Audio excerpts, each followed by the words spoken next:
hello' guys সকলোকে স্বাগতম জনাইছোঁ মোৰ এটা ভিডিঅ'লৈ আৰু আজি মোৰ হাতত আছে এতিয়া ফ্লিপকাৰ্টৰ এটা মোবাইল আকৌ আনবক্সিং কৰিম এইটো আজি তো ব'লক আজি এই ভিডিঅ'টো আৰম্ভ কৰোঁ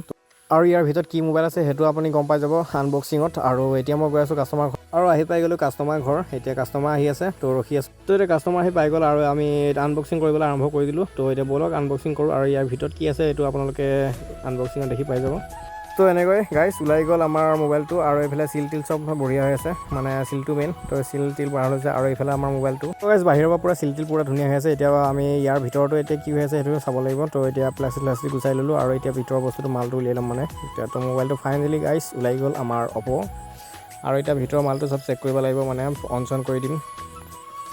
তো এইফালে গাইজ মোবাইলটো খুলি আছে আৰু কাষ্টমাৰ পাগলাই গৈছে ফাইনেলি গাইজ আমাৰ এই মোবাইলটো আনবক্সিং হৈ গ'ল আৰু এইটো মোবাইলটো চাব পাৰিছে ধুনীয়াকৈ আৰু এইটো ফ্ৰণ্ট চাইডটো এতিয়া অন কৰি চাই ল'ম ইফালে